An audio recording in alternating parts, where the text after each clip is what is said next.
Fine. So, can we start now? Yes, sir. We can start. Okay.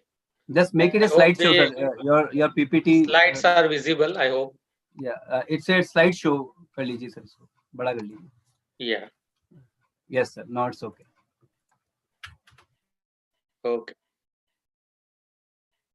Fine. So today we are going to discuss exploratory factor analysis.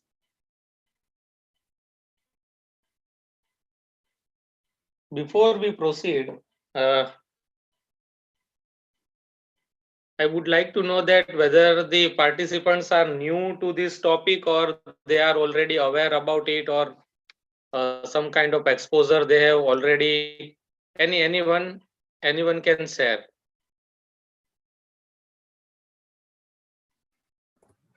Yeah, participants, you can unmute yourself and share with Hitesh sir. I'm new, sir. Okay. Yes, Ankit ji. Okay. He is new. Okay, new. Okay, fine. Okay, sir. Okay.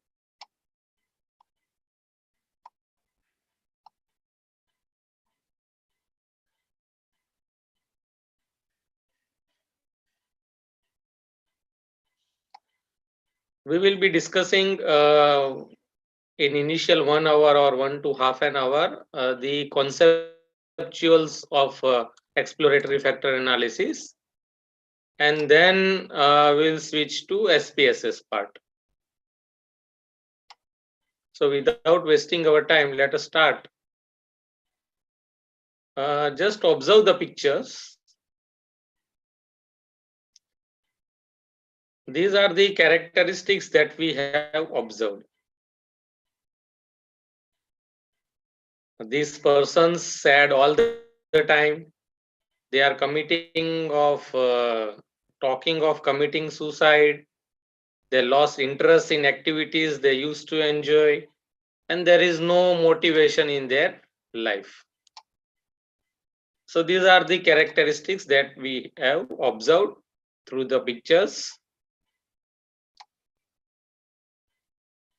In a single word, suppose if you want to describe the situation, then how would you describe? Suppose in a single word you want to describe the situation of these people, then how can you describe? Yes, Sumi ma'am, please, you can unmute. Yes, ma'am. Yes. Depressed. Sir, Mansi ma'am is depressed. saying depressed. Okay. Any other word?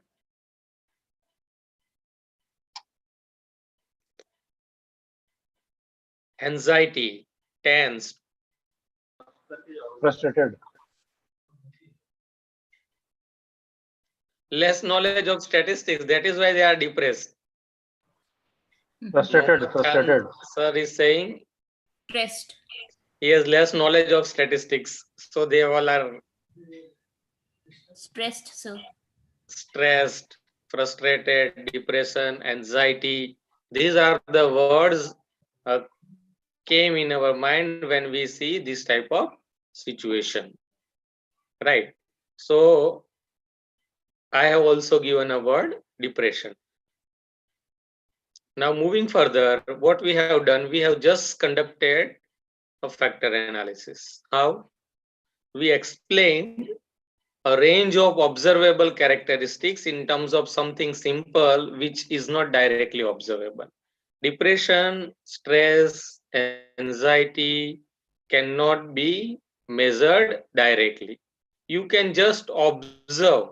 So we have observed these characteristics of this person, and then we gave the conclusion that it is because of the depression. These people are feel sad all the time. They talks of committing suicide. They lost interest in activities they used to enjoy, and there is no motivation in their life. Why? Because they are in depression, they are in stress, they are in anxiety. So we explained a range of observable characteristics, 4 observable characteristics in terms of something simple which is not directly observable. So depression, stress, anxiety cannot be directly observable. The thing to notice is that all of these individual observable characteristics seem to be highly related with each other. That this thing we need to understand. These things are very highly related with each other. If a person is sad all the time, then it is this sentence or variable will be highly positively correlated with rest of the variables. So these variables, maybe they, if the person is sad all the time, then there are certain chances that he lost interest in activities he used to enjoy. There is no motivation in life, and they maybe talk of committing suicide. Yes, Ramesh Sarji, please. Any question, Ramesh Sarji? Ramesh Chauhan, you have raised your hand. So do you have any question, Ramesh ji?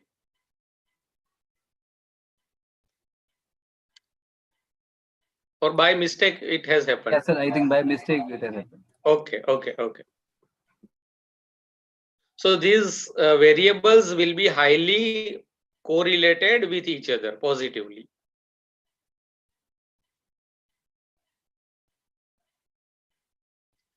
Now just observe these six variable A to F. There are six variable. Let us assume that, and this is the pattern of relationship.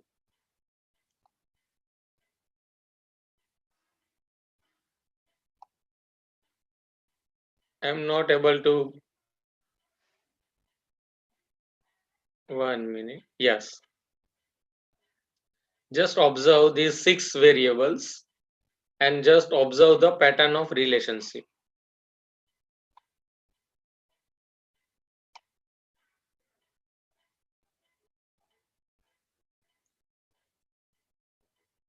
Can anybody tell me how many factors are present behind these six variables?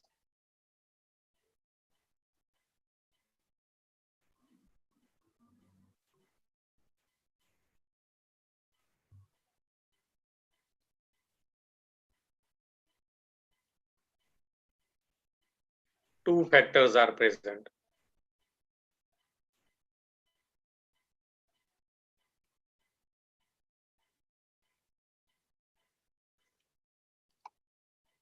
So everybody has same answer two, or somebody are okay, 6, 3, okay.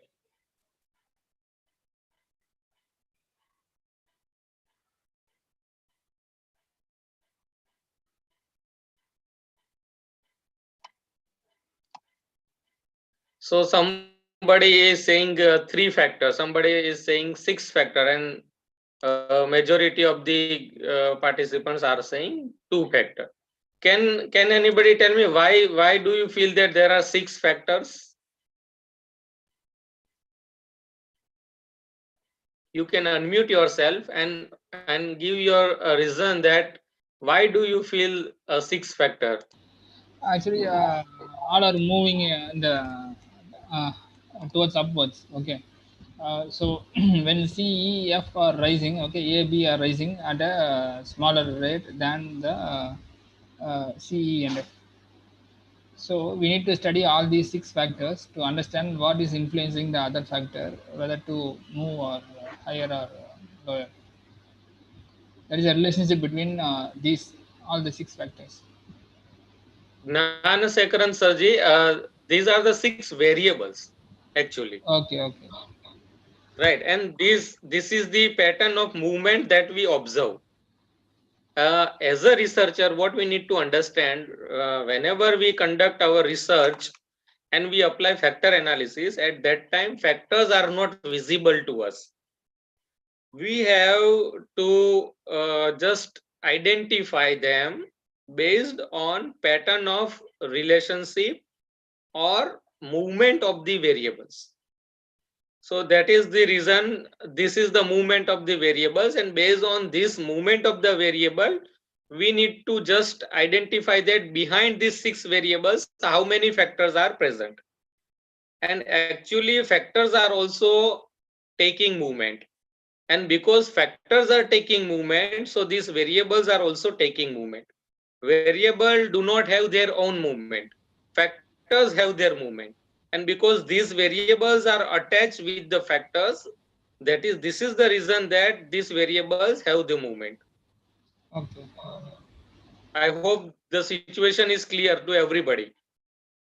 As a researcher, what we can observe only and only variables. But actually what is happening behind this variable, factors are moving upward and downward. And because factors are moving upward and downward, this movement is translated into the variables. So here there are two factors. So one factor is attached with the variable a, b, and d. And the second factor is attached with the variable c, e, and f. These are the two factors. And they are taking movement upward and downward. So as the factor number 1, which is attached with a, b, and d, it is moving upward. So this variable a, b, and d is also moving upward. As the factor will move downward, this variable will also move downward. Likewise, factor number 2, C, E, and F. So in this way, we can understand the situation. Because in previous case, the depression was present. So as the depression is higher, it means it is taking movement. So these characteristics, the score will be high. As the depression will be lower or no presence of this depression, then the characteristics will be low. In the same manner, here there are two factors and they are taking movements. I hope it is clear to everybody. Is it clear? So Yes, there sir. are two Yes, sir. factors. So there are two factors.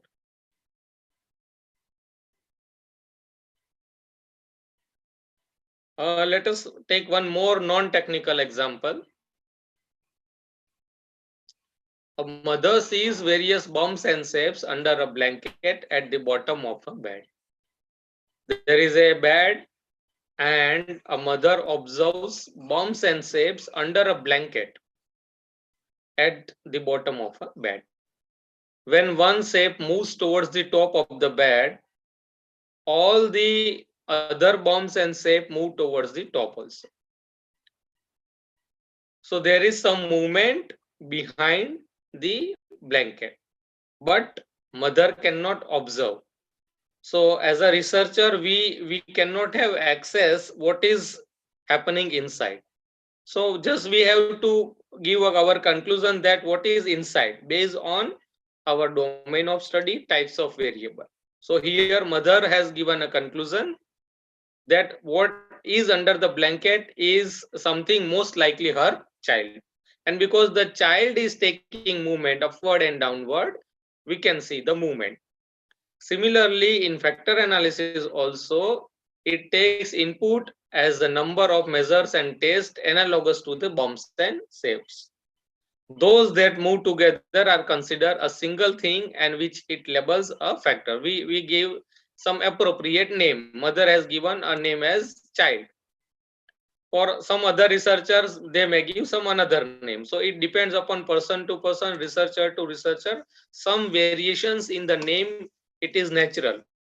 For certain people, it was stress. For certain people, it was anxiety. For certain people, it was depression. So in this way, the names can be different, but the meaning would be almost similar. Depending upon our domain of study, depending upon types of variable, we can give certain names. And there are no rules that we have to give such type of name. It depends or it differs upon person to person, but care should be taken that the variables should be represented appropriately. Now let us move further. So the latent variable, what we are studying is latent variable or factors. So this latent variable or factor can be represented by certain variables. So here this latent variable or factor is represented by 4 variables. Right? Latent variable is, it means that it is hidden. It cannot be measured directly. If you wish to measure them into your research, then through certain variables you can measure.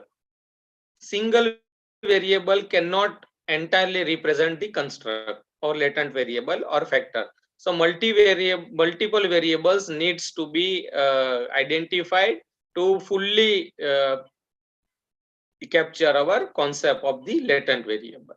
So the stress is latent variable, anxiety is latent variable, depression is latent variable, service quality is latent variable, customer satisfaction is latent variable, loyalty is latent variable, motivation is latent variables, right? Entire whatever the concepts that you measure with the help of multiple indicators, that will qualify under the category of latent variable.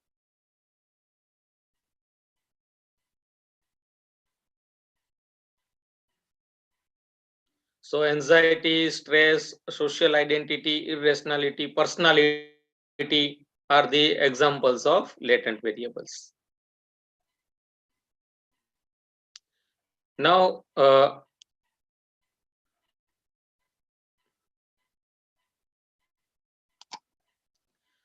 this factor analysis is applied to a fast food restaurant. You wish, Babita madam is saying, please explain latent variable once again. Okay.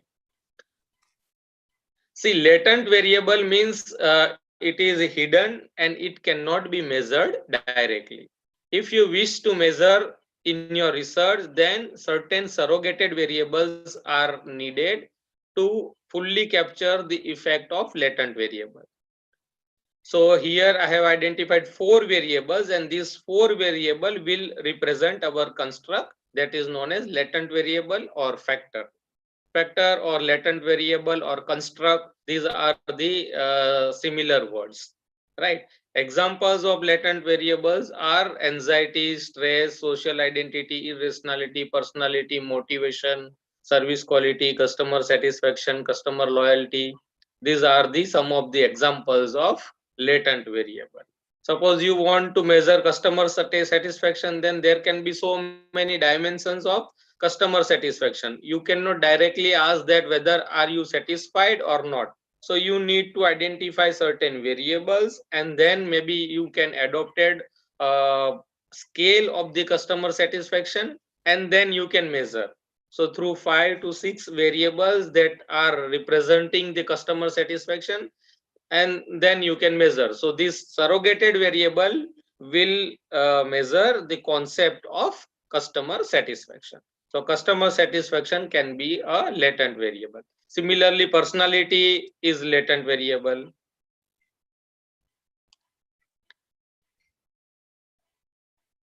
Now I have applied a factor analysis with just 6 variable. Let us assume we have only 6 variable, and we applied a factor analysis, and we the software has given a 2 factor solution, that we have 2 factors in our factor analysis.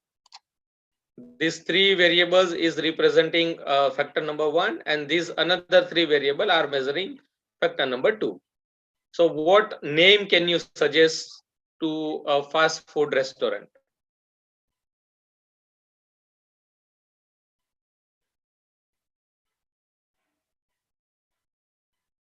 Anyone?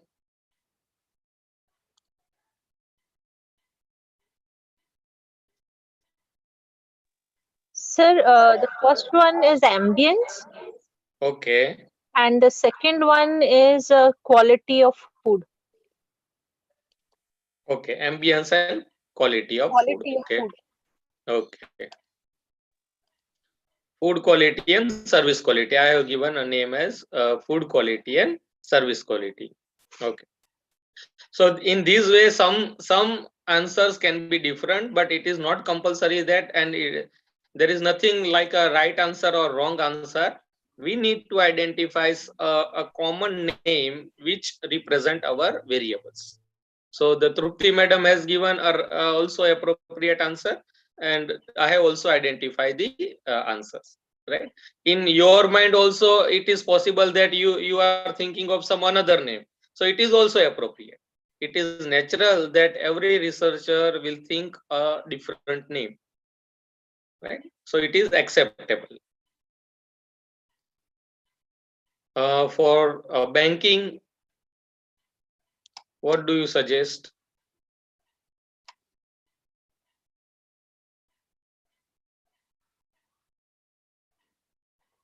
For banking,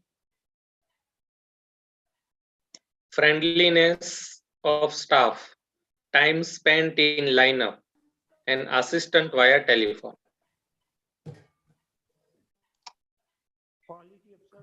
Service quality and convenience. Service quality and Convenience. convenience. Okay. Service quality and convenience. I have also given the same name.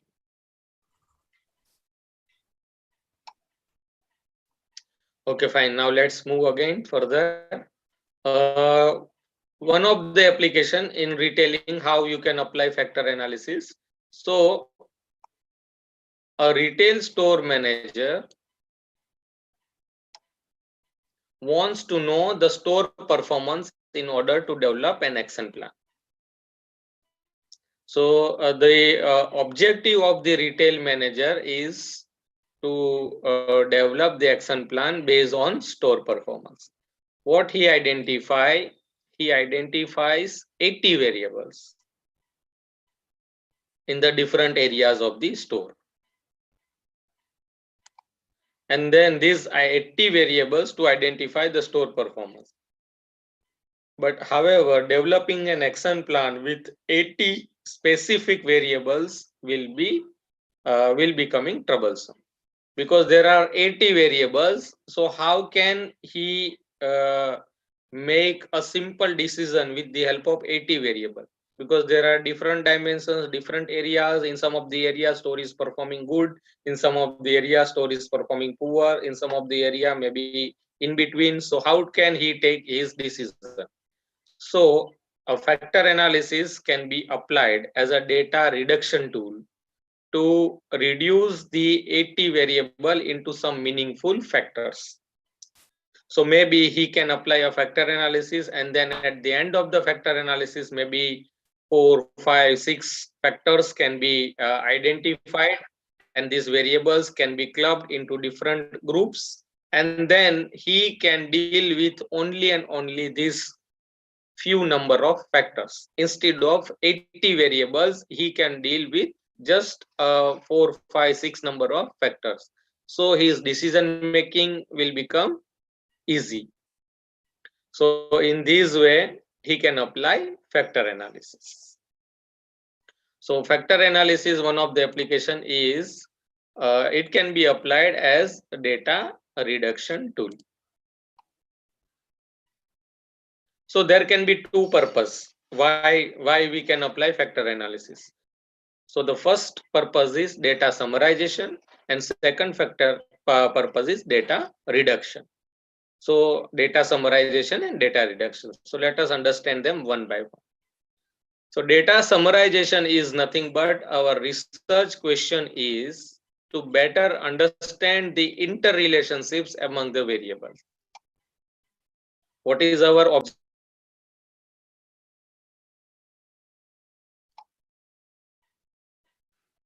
Our objective is to better understand the interrelationship, how these variables are related with each other. This is our objective. And second objective is identify latent dimensions within the data set. It means that we identify that maybe 2 factors are present, 3 factors are present, 5 factors are present. So number of factors we identify.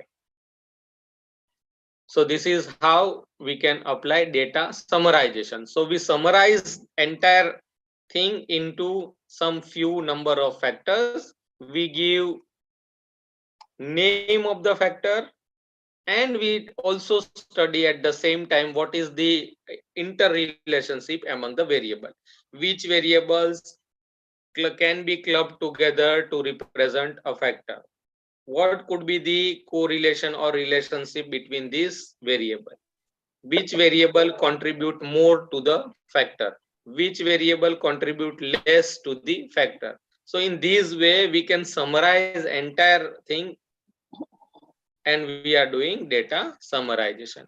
Trupti madam, do you have any question?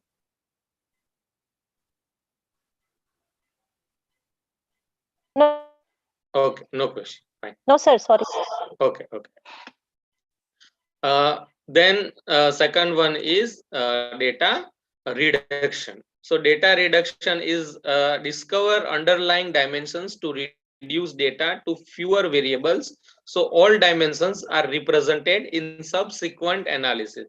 The basic difference between summarization and reduction is that after summarization, what you are doing, you are using your factors into your subsequent analysis. You are not stopping by just summarizing the number of factors that the factor analysis has given 2 factor, 3 factor, 4 factor, but you are going beyond the summarization. So what you are doing, you are using your factors into some subsequent analysis through a surrogate variable, or maybe aggregated scales, or maybe factor scores. So how you can use, say for example, in our introductory example, we have taken that depression is the factor present, right?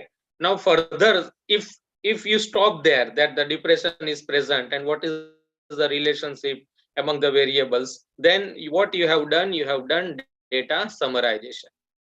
Now suppose you go beyond data summarization, and then your next research question is, with respect to all occupational category, is the depression same or not? With respect to gender, whether the depression is same or different. So you are further investigating your factor called depression into categorical variable called gender and occupation. So you can apply t-test, you can apply ANOVA if these factor scores are normally distributed, and further you can explore the thing. So these are the basic difference between data summarization and data reduction. Surrogate variables means the factor scores that has been created. So now suppose you cannot deal with the so many variables, right? So at the initial stage of the factor analysis, suppose if we consider the retail stores example, then he has 80 variables. So he has 80 scores, 80 columns available. Once he will run the factor analysis, then he can create a score of each factor through multiple methods. There are so many methods available through which you can create a score of each factor. So this is nothing but surrogate variable. So they will represent your factor. So factor number 1, factor number 2, suppose 5 factor solution if you have identified based on 80 variables, then you just forget about 80 columns, and then you need to deal with only 5 columns. So this 5 column is nothing but it can be surrogate variables, also it is also represented as aggregated scale, or it can be a factor score.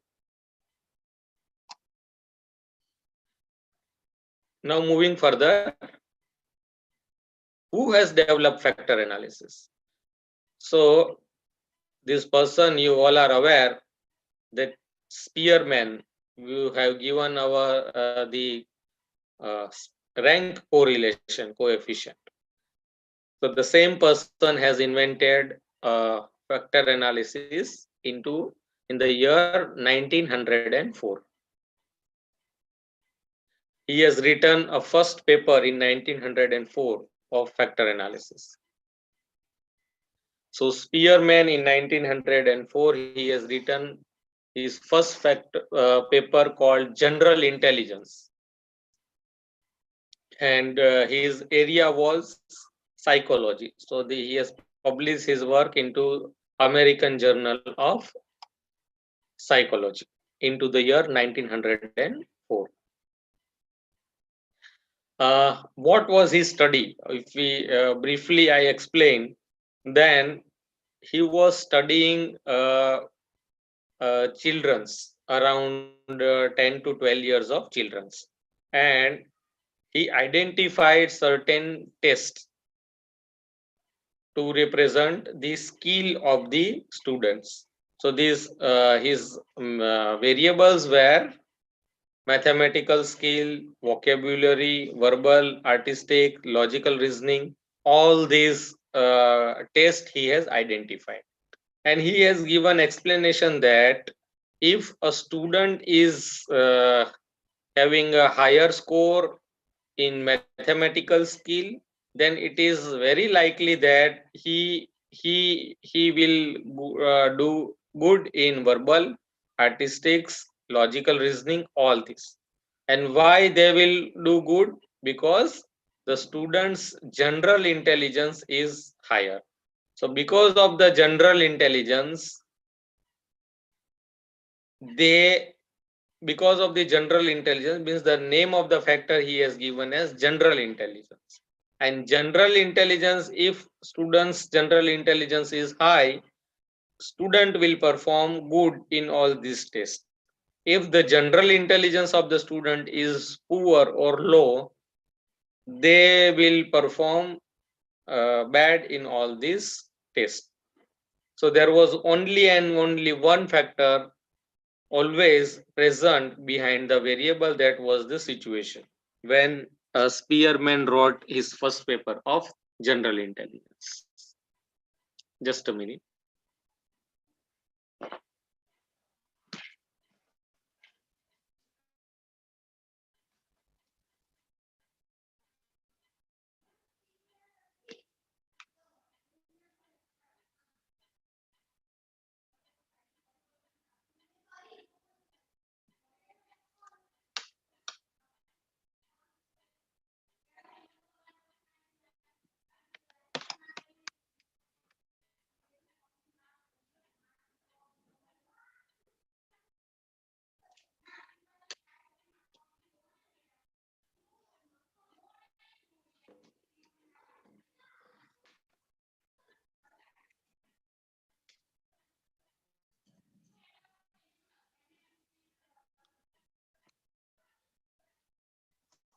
So this was the idea when Spearman wrote his first paper of general intelligence.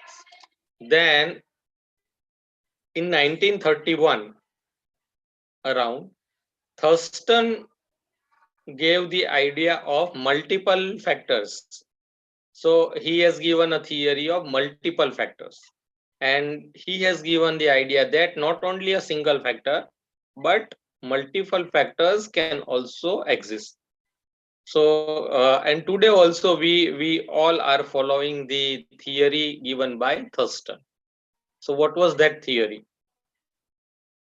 So this is the theory called common factor theory. So this theory is given by Thurston, and at present also we all are following this theory. So what is theory? So let us assume that these are the four variables that we measure. In psychology, these people call the variable as surface attributes. In our domain, what we call variables. Behind every variables, the first thing they are influencing the variable is common factor. Common factor means these factors will influence more than one variable. So that is why they are represented as common. So common factor will influence more than one variable. So let us assume that these first two factor is being influenced, these two variables, variable number 1 and variable number 2, they are being influenced by common factor number 1, and another two variables are being influenced by common factor number 2. The second thing is specific factors. So specific factors means they influence individual variables. So for suppose we have 100 variable, then behind this 100 variable there are 100 factors, and these factors are influencing each variable. So whatever number of variable is equal to number of specific factor. The third influence is of error, because we cannot capture any concept 100%. So what is present, that every time some kind of errors will be present. So there are three things that is influencing any individual variable. First as common factor, second as specific factor, and third as error of measurement factor. Common factor influence more than one variable, specific factor influence single variable, and error of measurement factor also for a single variable. Is it clear? Yes, sir. Whenever you will measure any variable, behind this variable, these three things is influencing. That should be in your mind. So the variability in your score, what do I mean by this? It means that suppose some respondent will give you a score of 1. Some respondent will give you score of 5. Some respondent will give you score of 3. Suppose you have 5-point scale, then the answer of the respondent will change from 1 to 5. So the variability in score can be observed because these scores are being influenced by these three things: common factor, specific factor, and error of measurement factor.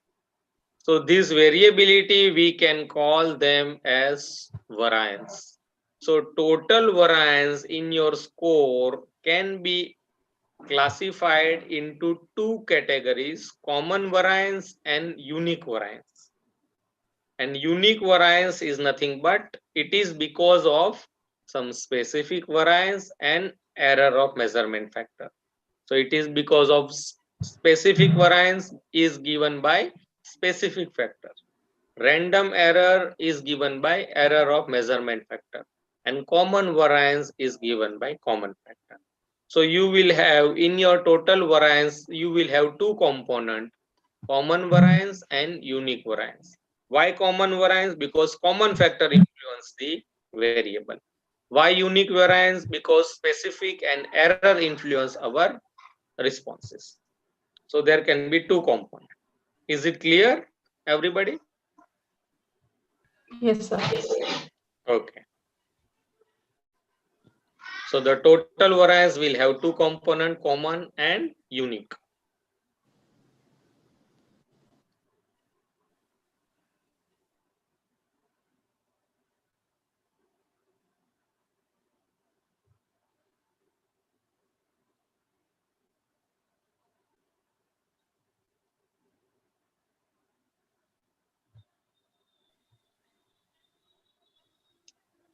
Common factor theory, do you understand, Deepak ji?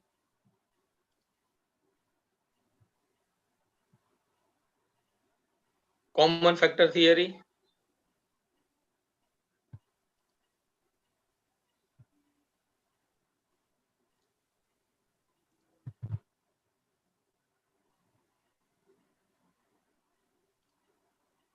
So behind every variable, the theory says that behind every variable, three things influence the score of the respondent. First thing is common factor.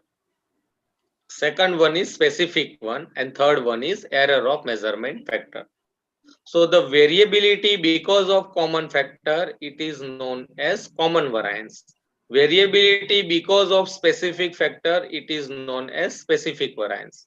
and variability because of the error of measurement factor, it is called error or random error. And if we combine this specific factor plus error of measurement factor, then it is known as unique variance. So total variability or total variance is classified under two categories, common and unique. Common variance because of common factor, unique variance because of specific and random error. Why we need to club these two, specific and random, and then came with unique variance? Because there is no method available that what is the component of specific variance and what is the component of random error. Exploratory factor analysis will give us that your common variance is 60%. The SPSS will give us that common variance is 60%. So we need to understand that total variance is 100%, common is 60, then unique will be 40%. But again, within the unique, what is specific and what is error, we are not able to identify. That is why we need to club these two categories and came up with the category called unique variance. Deepak Sarmajar, is it clear to you?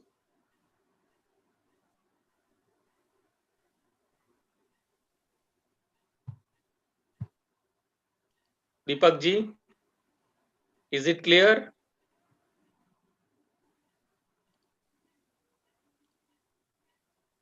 Okay. Now, how many types of factor analysis? So there are two types of factor analysis, as you all are aware: exploratory and confirmatory. So let us understand them one by one. Exploratory factor analysis, when we start our study, at that time we don't have any idea regarding what could be the relationship among the variable, and second thing, how many factors are present. We don't know.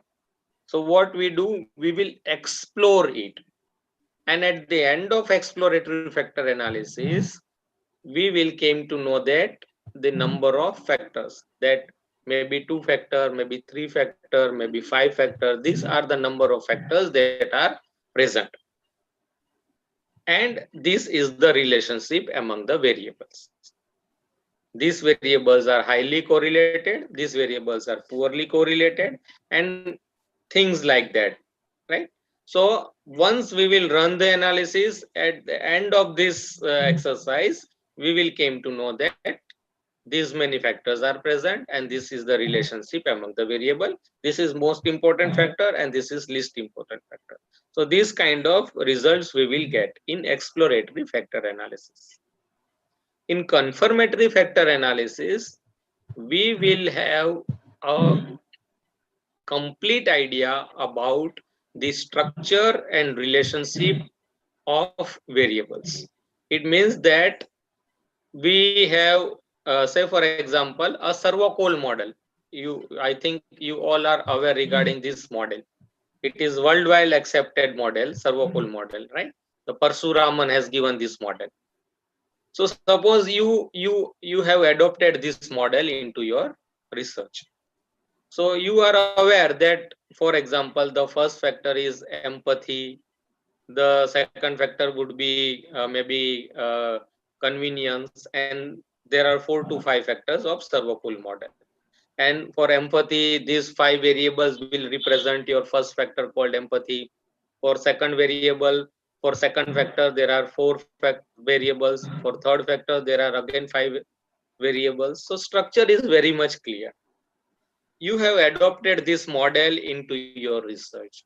Now your objective is that whether in your research with respect to your population, the data fits into the model or not. You are not developing any new model. What you are doing, you are just confirming the model. Model is already available, well tested, well accepted. So you have adopted that model. And you are just confirming that model. You are just doing what? That the data set fits into the model. This is what you are doing. So if you are doing, then you are doing confirmatory factor analysis. So at the beginning of the confirmatory stage, you are aware that for my factor number 1, these are the variables that will represent factor number 1, factor number 2, factor number 3, and just like this. Is it clear, everybody? Difference between exploratory and confirmatory? Yes, sir. Yeah. So to apply confirmatory, a sound theoretical background must be needed. It is not like that on our own we develop certain model. Dr. Sunita has asked that KMO test required for factor analysis. Yes, we will discuss KMO test also. In my subsequent slide, we will discuss KMO test also.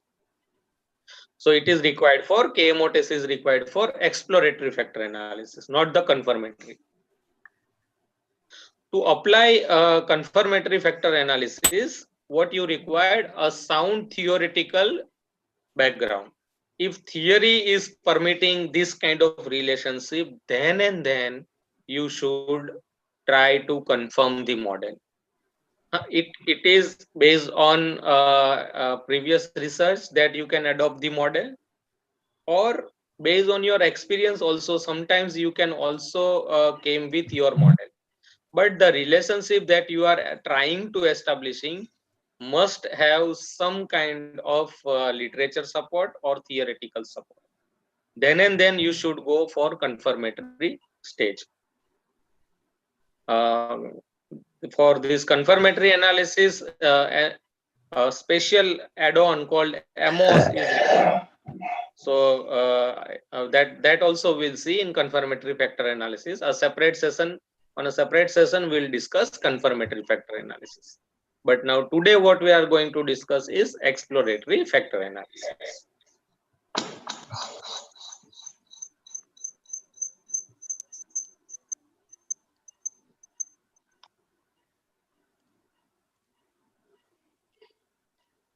What are the assumptions of factor analysis?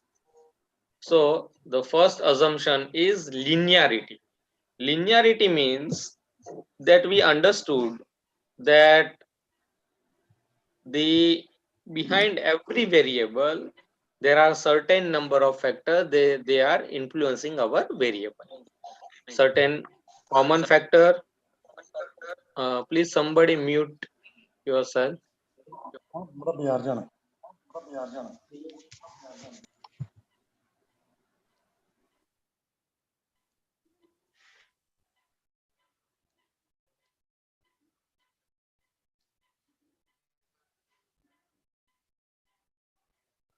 So the first assumption is linearity. Linearity means we understood that behind every variable, 3 kinds of influence we observe. So the first influence is common factor, second influence is specific factor, and third influence is error of measurement factor. So how do they influence our variable? So our assumption is that they influence in a linear manner, not in another manner, but only and only the influence between a factor and a variable is linear. This is our assumption. The second assumption is multivariate normality. Individual normality, is it clear? First of all, normality, the concept of normality, is it clear? First of all, to everybody, a bell-shaped curve. Yes, sir. Yes, sir. Yes, sir. Yeah. So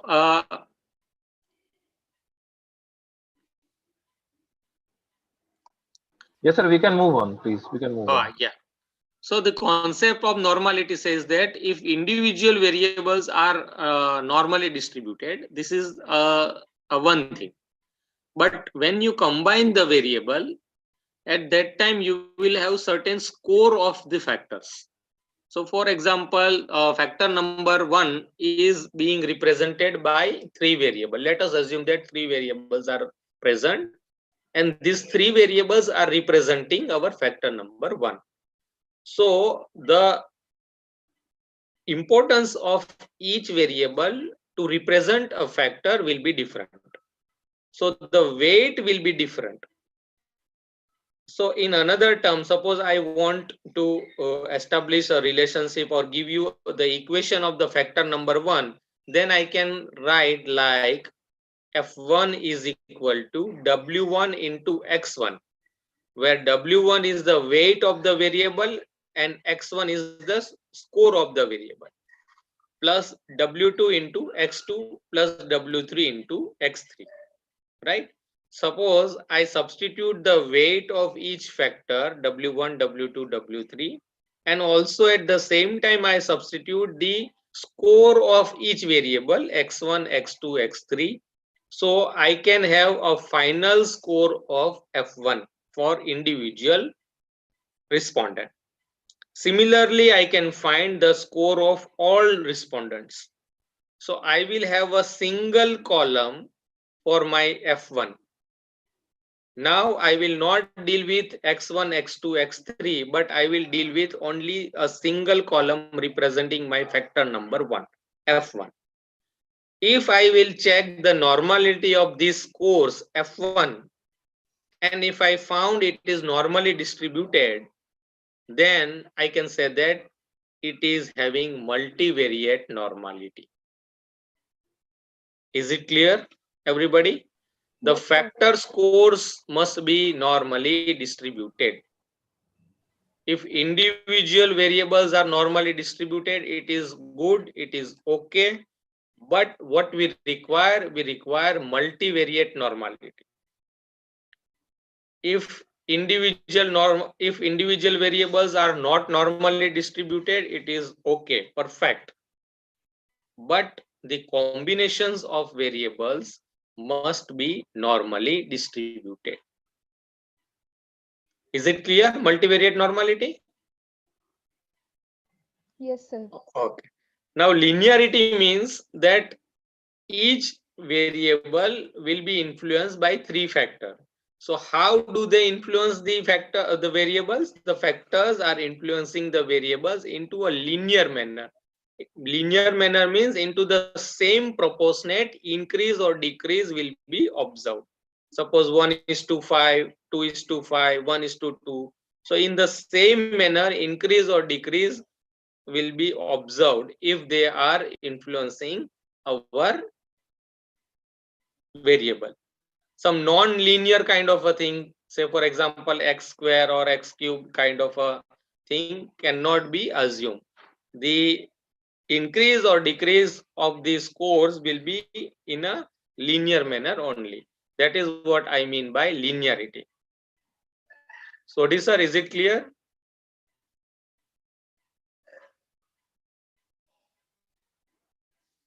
Yes, definitely. When we will do practically, at that time we will understand it more. But at this moment also, if you do not have any clarity, then in between also you can ask.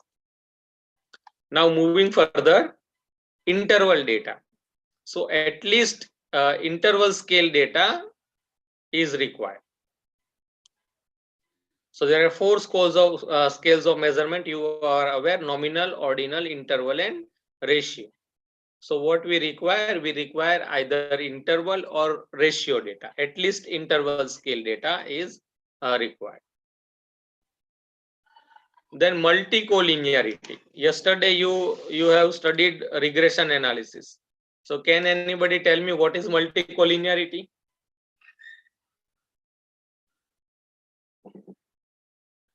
Yesterday, the assumptions of multiple regression, or maybe day before yesterday. So can anybody tell me what is multicollinearity? Yes, sir. Yeah. Actually, in regression analysis, there may be a situation in which the independent variables that we are taking for our study, they may be interrelated with each other in some way.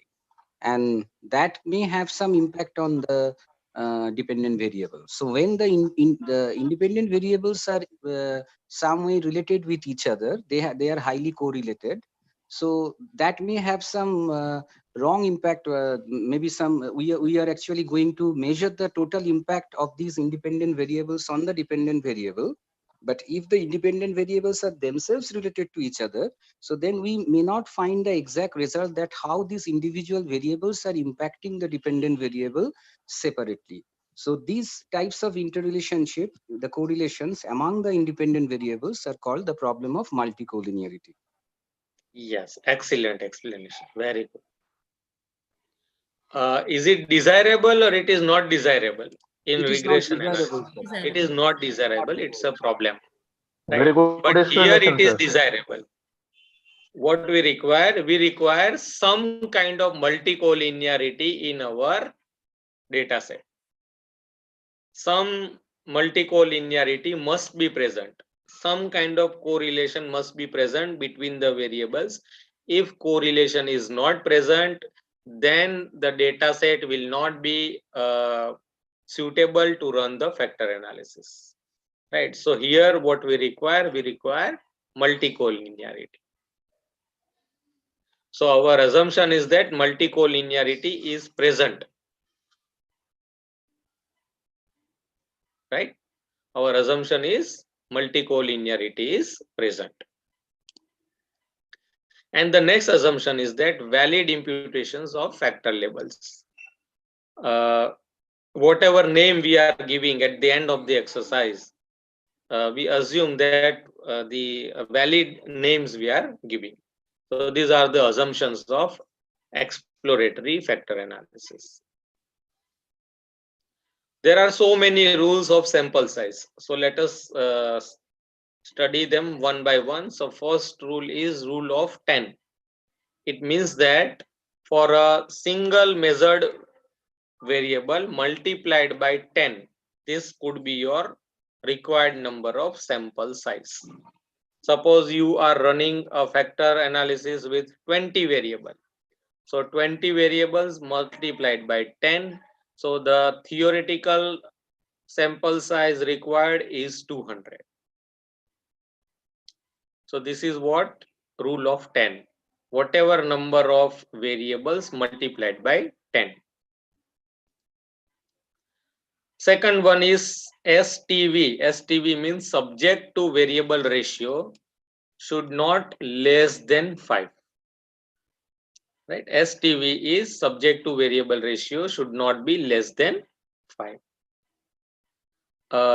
Say for example, you have 100 variables, or say for example, you have 100 samples or respondent, and you have 20 number of statements. So subjects are 100, variables or statements are 20. So 100 divided by 20, your answer will be 5. So it should not be less than 5. So it is acceptable. So this ratio should not go less than 5. Then rule of 100, at least you require a sample size of 100. Similarly, there are other rules, 150. You require a sample size of 150.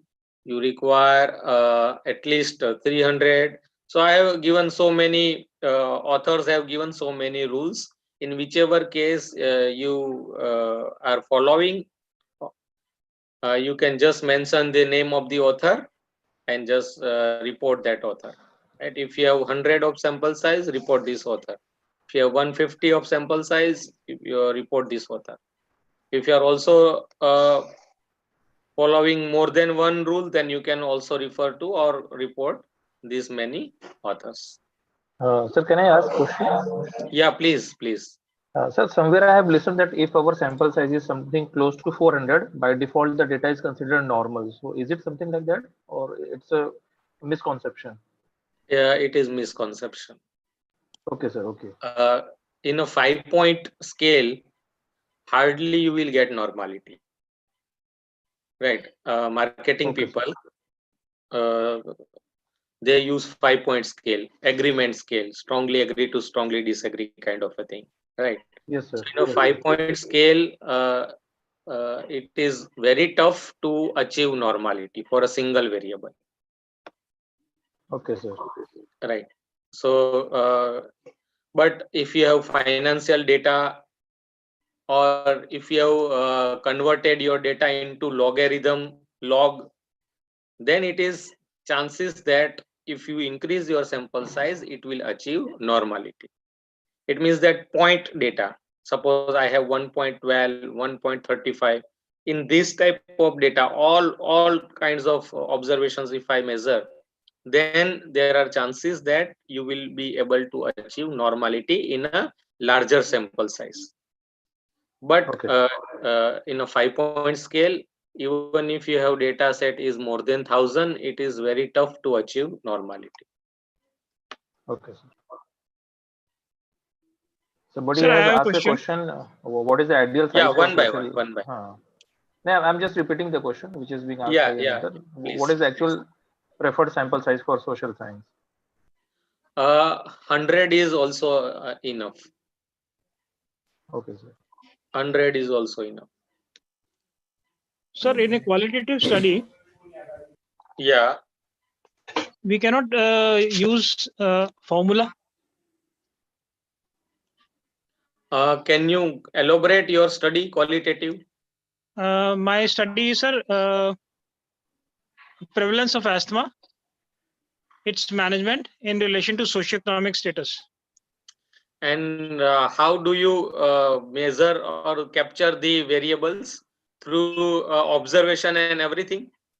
Questionnaire, through questionnaire, on Likert scale, we have formed around 45 questions which are filled by asthmatic patient. This was a study done on the asthmatic patient itself. Yeah, so you can apply 5-point scale. You can apply through questionnaire. If you are collecting, you can apply factor analysis or any other method of. No, sir, I did it Quantitative. But the formula, because I collected 500 patients data. Okay. And my KMO is more than 0.75. At last, we will discuss your question. Right, sir. Because Okay. at present, maybe certain participants are not aware about KMO and everything. Yeah, Right. My question was that So, for qualitative study, can we apply yes, formula? you can apply. You can apply. Definitely, you can apply. At present, I can give you answer like this. Further, we will explore how you can apply, and if your KMO is low, what you can do, and everything we will discuss. Right. Because if But the universal size is not available. at last, we will discuss. Right, sir. Right. Okay. Sir, there are other questions also. Can we use 7-point scale in consumer behavior? Yes, you can use 7-point scale also, but on our own, we cannot develop the scale. So you must have adopted from somewhere, right? Certain previous authors have already studied a 7-point scale, and then you may go for this kind of study. Vasundhara madam, is it clear? Okay. Yes sir, Muhammad sir, आप फिर से question आप बोलिए. Sir, as you said, so there are five. Please somebody mute your mic. There are 5, 6, and 7 Sir, Likert can I scale, ask a right? question?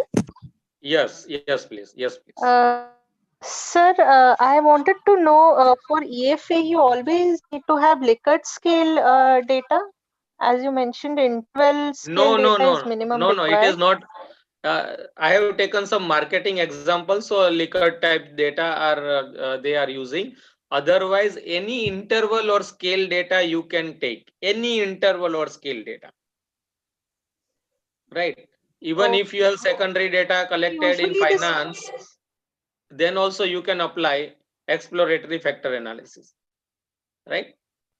Any scale so data you usually can the take. scales, yeah, scales we see, they are all actually Likert scales. This is the marketing scale. Likert type scale is marketing scale, right? But interval data or ratio data in finance also, or maybe in certain engineering also, people are applying factor analysis with ratio data. So it is not compulsory that you must have 5 points type, Likert type scale or 7 point type scale. Any interval or ratio data must be present to apply factor analysis. But And we our cannot have a purpose mixture should be of these. what? So can we have a mixture of Likert scale Yes, you and can ratio also have data or mixture interval of data? this. Yes, you can also have Okay. mixture of this, right? You can also have Okay. mixture of this. Hi, sir. You Okay. can Thank you also so have much. 5 point scale, 7 point scale, mixture of this kind of. It is perfectly okay. So you mean there's no restriction? Okay. Thank you, sir. You can use 5, 6, or 7 Likert scale, right? So, There is no restriction whether a 5 point or 6 point or 7 point scale Likert is preferable. Whatever scale you are not going to developing on your own. Scale development is a separate procedure, and it's a very lengthy procedure. So what you are doing, you are just adopting scales from previous research.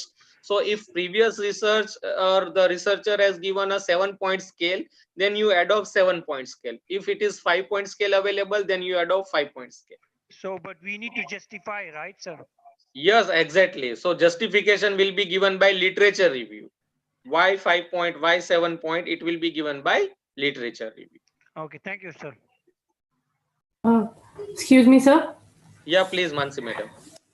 Sir, is there a thumb rule for a latent variable to be considered, as in how many variables should be affecting it so that it can be classified as a latent variable? No.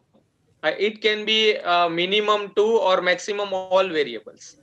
Sometimes what happens, a one factor solution can also be Yes, weaken them. yes.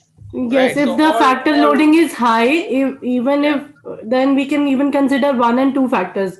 Yes. So the rule of 3 doesn't apply, right? Yeah. Perfect. Thank you, sir. And sir, some of the papers of the international standard, they don't consider like rule of 100 or 150 as accurate data when you are applying EFA and then continuing to SEM. Yeah. So is there a For minimum SAM you data required? require 100 to 150. But why do they not consider? Because it depends, the sample size not only depend upon your statistical analysis, it also depends upon your type of Variables. population, type of study, right? So if, say for example, I am studying entire Gujarat, and then I am collecting only 100 sample, and then I go for a reputed journal, then definitely they will recommend me for higher sample size. Okay. So then Right. rule of 15 would be a safer play to make, right? Like if I have like 15 variables and 15 into 15 is a good sample size to be considered. Yes, definitely. Yeah. Thank you, sir. If you are using predefined scales as you have suggested, it would be excluded from the flag check, no? If you are using the predefined, like you have said that we can use our like earlier developed scales, so it would be not coming under the flag check. Ideally, it should not come, but certain universities also considering them as a plagiarism. Yes, Ideally, sir, it because should not come. But 13 is showing it if under it flag. is a good university and they have good understanding of plagiarism, they will not consider. But Okay. True, sir. yet we need to go further for this, because so many universities, they yet they do not understand the concept, and they just blindly go by the percentages. Yes, sir. That Yes, is sir. the 10% or 12%. It is actually a Yes, sir. similarity, and then you Yes, need to sir. further investigate whether the similarity can be considered as plagiarism or not. Yes, sir. Very true, sir. Thank you, sir. Thank Right. you so much. Now moving further, significance rule. So at least what you require 51 more cases than the number of variables. And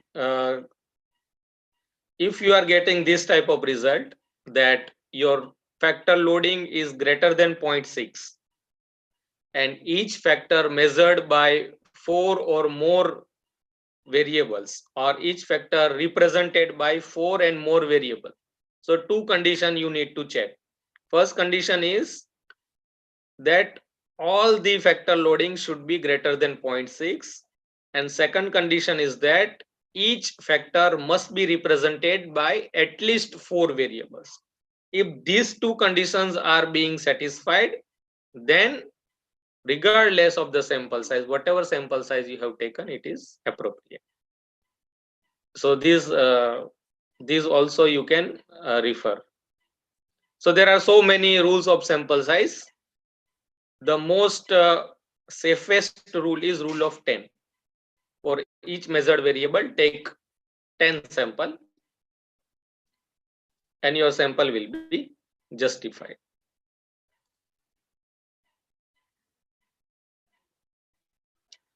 Now, in exploratory factor analysis, the basic assumption is that variables that significantly correlate with each other do so because they are measuring the same thing. Why? Because they are having high degree of positive correlation among them. So because of the correlation, we can conclude that they are correlated each other because they are measuring the same thing. And the problem is that what is the thing that correlated variables are measuring in common? So this is nothing but the thing is factor that we need to identify. So the starting point of any exploratory factor analysis is that software will produce intercorrelation matrix. So this is our intercorrelation matrix. For example, if we have 9 variables, then this is the 9 variable. This is the pattern of correlation. Now, can anybody describe the pattern of correlation here?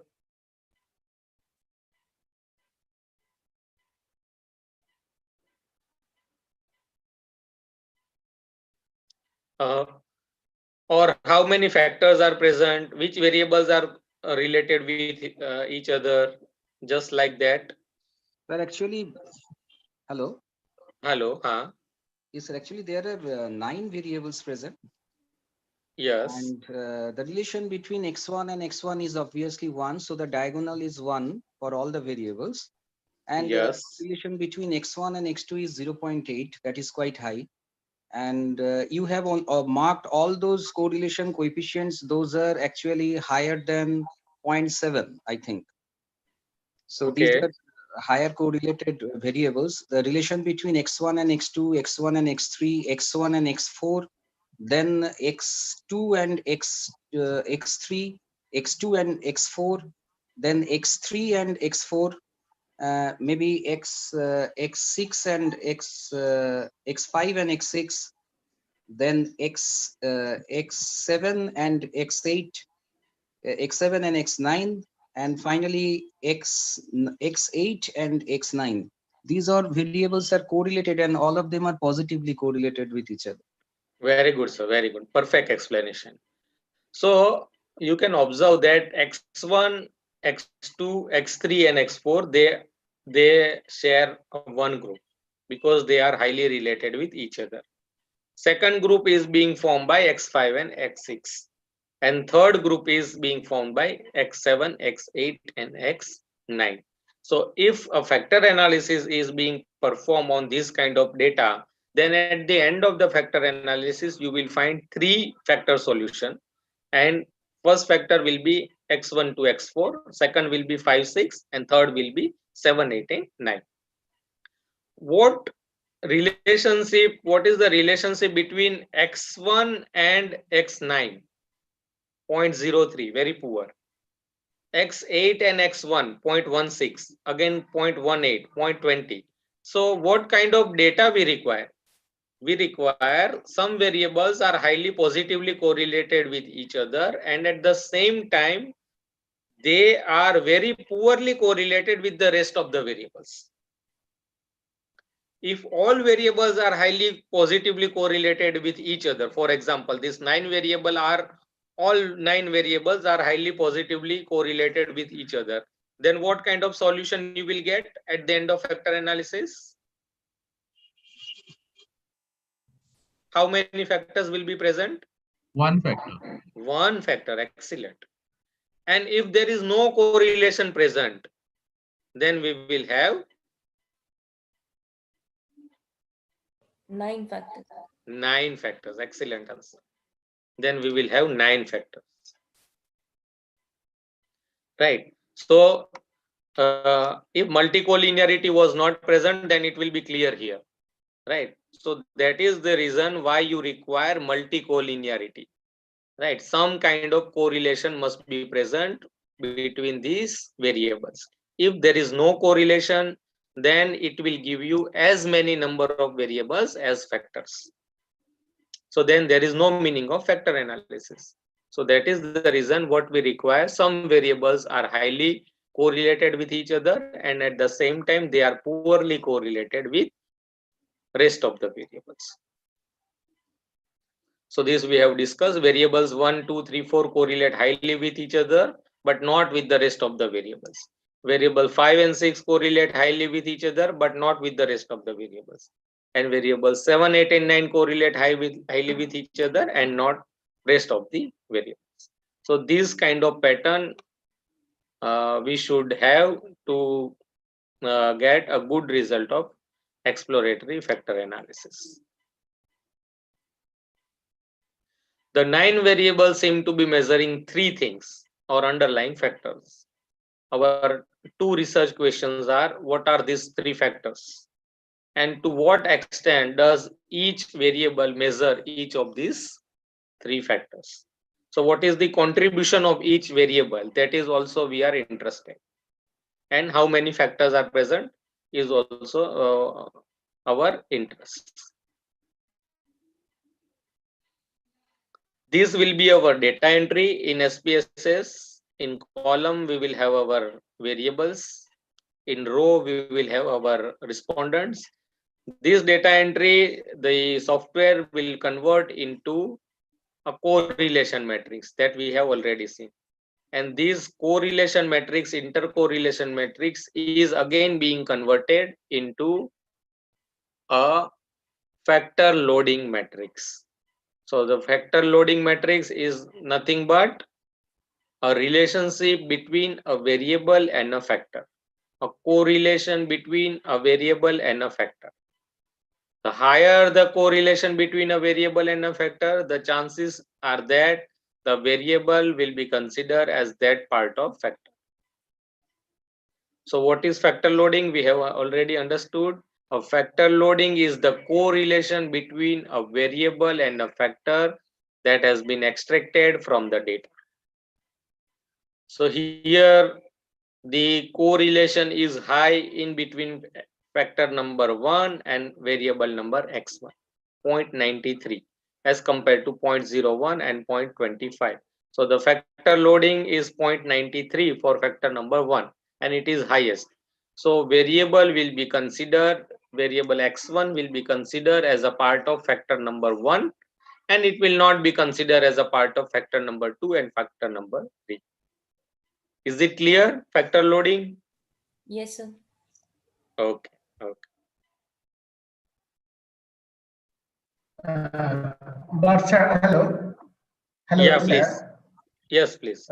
Sir, how the factors are determined? I mean, I know you have grouped, but there should How be the a factors? a mathematical function. There should be a mathematical function to determine the factors. Otherwise, we cannot find out the correlation between the factors and the How variables. can we, your question is, how can we find out a correlation between a factor and a variable? Yes. Okay, so I will explain this in my subsequent slides. Right, because I need some kind of board work, but in my subsequent slide there is a x-axis and y-axis. So in that slide, when I will come to rotation, at that time I will explain this, how the correlation between a factor and a variable can be present. Okay. Now our next one is, how high does a factor loading have to be considered that variable as a defining part of that factor? Previously, it was very clear, pattern was very clear that 0.93, 0.01, 0.25. So 0.93, it is highest, and here the correlation is very poor. So the variable x1 will be considered as a part of factor number 1. But our question is, how high does a factor loading have to be considered that variable as a defining part of that factor? So rules are there. So the rule number 1 is you can consider arbitrarily. Maybe you can take a minimum 0.3 or 0.35. Or empirically, if you wish to go, then minimum factor loading is equal to 5.15 divided by square root of n minus 2, where n is your sample size. So just substitute your sample size and find out minimum factor loading. Or it is considered, if it is less than 0.4, then it is weak. Greater than 0.6, then it is strong, otherwise moderate. For a Likert type scale, you can consider either 0.5 or 0.6. I generally consider 0.5. So these are the certain rules. Based on that, you can consider that cutoff of factor loading. Based on sample size also, you can have a cutoff of factor loading. So here that you need to understand that as you will have a higher sample size, lesser factor loading can also be considered as significant. Just we need to apply the concept of correlation. If in a smaller sample size, suppose we found a correlation, suppose if our sample size is only 10, and if we find a correlation of 0.95, and if our sample size is 1000 and our correlation is 0.75, then this 0.75 will have a much more impact as compared to 0.95, because 0.95 is just being confirmed in a very small sample size. So as you increase your sample size, less kind of a factor loading can also be considered as significant. So these are the certain guidelines are given that you can also follow based on your sample size, the factor loading and sample size.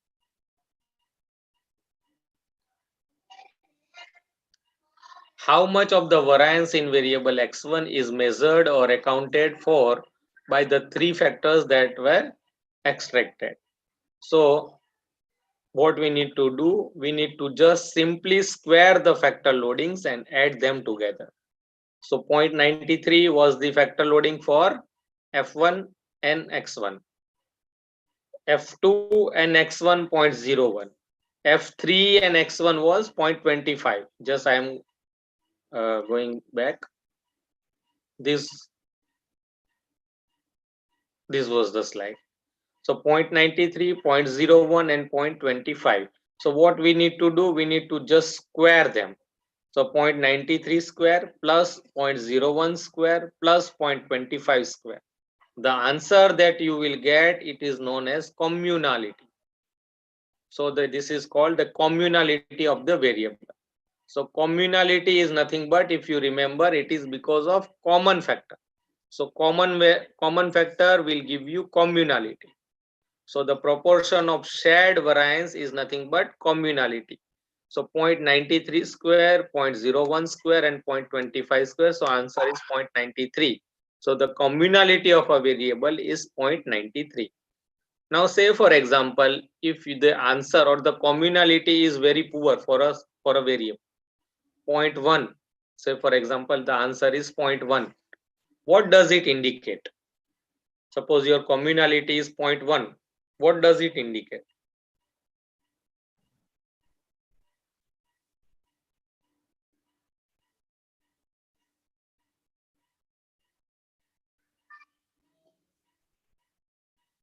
It indicates poor collinearity among the variables. It indicates poor collinearity. There is nothing in common among those variables. Yes, nothing is common among the variable. If the answer is poor, here suppose 0.02, 0.01, 0.25, then you will get a lesser number here. If you will higher degree of factor loading, greater than 0.7 kind of a thing, then only you will get on an average 0.5. Otherwise, if you are not getting 0.7, then you will not get 0.5 of communality. So higher communality means higher proportion of shared variance. Poor communality, it means that the variable is not contributing at all with respect to common factor or common variance. So ideally, this variable should be removed. So the thumb rule is like that. Below 0.5 of the communality can be considered as poor communality. Okay, so below 0.5 is considered as poor communality, and then ideally it should be removed. The variable should be removed from the analysis. So SPSS will produce you the table of communality. But how to interpret it should be clear here. Okay. Now let us again moving further. Say for example, this is variance of variable number 1. Now this portion is being shared by variable number 2. So this is nothing but this will be the communality. Around 0.4, 0.45 will be the communality at present. Now suppose variable number 3. So variable number 1 is sharing 100%. So the communality for variable number 1 will be 1. And variable number 4 is not sharing anything with the 3 variables. So the communality will be 0 for variable number 4. Okay. So the communality will tell us whether the variable is sharing the variance or not. These are the ideal steps in factor analysis. So the first step is compute a k by k intercorrelation matrix that we have already understood. Then extract an initial solution. Then from the initial solution, determine the appropriate number of factors. Step number 4, if necessary, rotate the factors. Step number 5, compute the factor scores depending upon subsequent applications. SPSS will automatically consider this factor. We need not to remember, but it is just for our understanding. First step we have already understood. Now we will be discussing the second step and further steps.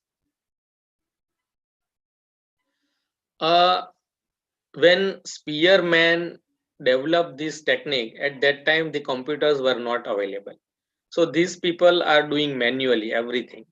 And the task was very tedious. Calculations were very tedious. So there were 2 tests there.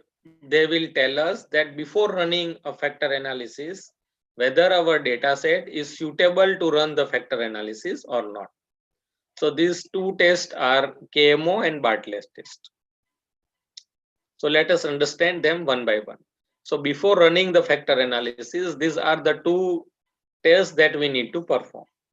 And if a green signal is given by these 2 tests, then we can conclude that the data are suitable to run the factor analysis. So let us see this test one by one. In matrix algebra, there is a concept of identity matrix. It is very simple. In identity matrix, the diagonal elements will be 1 and other elements will be 0. It means that there is no correlation present. The diagonal elements will be 1 and the other correlations will be 0. So it is known as identity matrix. Now suppose in the first step only, when you produce the intercorrelation matrix between the variables, your intercorrelation matrix comes as an identity matrix. What will happen?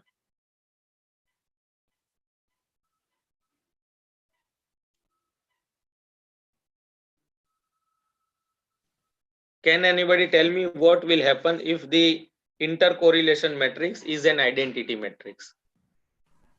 There is no correlation between the variables. it will, then you cannot drop any of the variables, as in there will be no correlation and each variable would be a factor then. yes, exactly. Each variable would be factors. So there is no meaning to run the factor analysis. If there is no correlation present, then there is no meaning of running the factor analysis. Just a minute.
Now moving further. So the variables are totally non-collinear. If this matrix would was factor analyzed, it would extract as many factors as variable. So there is no meaning of factor analysis. So the Bartlett test will confirm that your intercorrelation matrix is not an identity matrix. So in a matrix algebra, the determinant of an identity matrix is equal to 1. So this Bartlett's test of sphericity, it calculates the determinant of the matrix of the sums of the products and cross products, and then this it is converted into a chi-square statistics, and then it is tested for its significance. The null hypothesis for Bartlett's test of sphericity is that the intercorrelation matrix comes from a population in which variables are nonlinear. In other words, it is the intercorrelation matrix is an identity matrix. This is our null hypothesis. So what you require a p-value less than 0.05 to reject the null hypothesis at 5% level of significance. So if your p-value for Bartlett's test of sphericity will be less than 0.05, then you can confirm that the intercorrelation matrix is not an identity matrix and the data is suitable to run the factor analysis. Is it clear, Bartlett's test?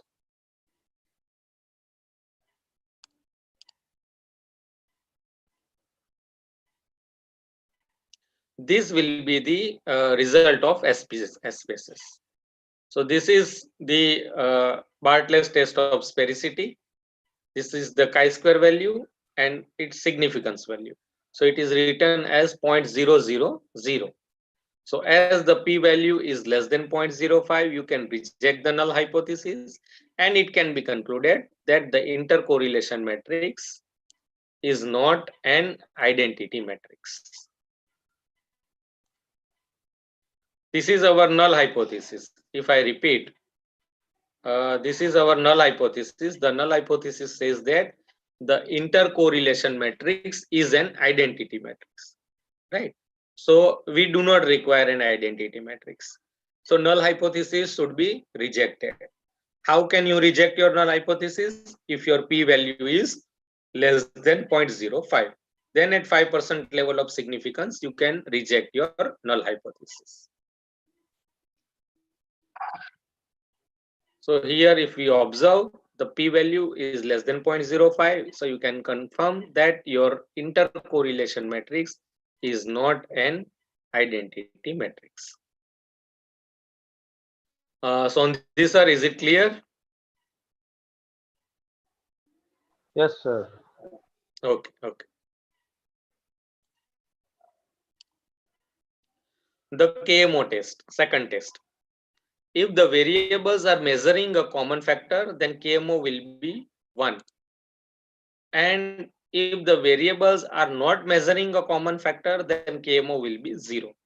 So your answer of KMO will range from 0 to 1. If the portion of the common factor will be higher, then KMO will be nearer to 1. If the portion of the common factor will be lower, then KMO will be nearer to 0. So in between 0 and 1, you can get your KMO value. The nearer to 1 is good. So this could be the interpretations of the KMO value. So from 0.00 to 0.49, don't factor. It means that if it is less than 0.5, then don't factor. So what we require now? We require that KMO value should be greater than 0.5 and ideally greater than 0.7. The higher the KMO, the better it is. Ideally, it should be greater than 0.7. But 0.5, 0.6, it is also acceptable. So KMO should be greater than 0.5 and the p-value of Bartlett's test should be less than 0.05. These two things you need to remember. P-value less than 0.05, KMO greater than 0.5. Ideally, it should be greater than 0.7 KMO. Because 0.5 to 0.59, again, you will get a miserable result. 6 to 69, mediocre. So higher the value, the better it is. Sir, this also shows sample adequacy. Yes, it is also showing the sampling adequacy. So these two things are clear, KMO and Bartlett's test.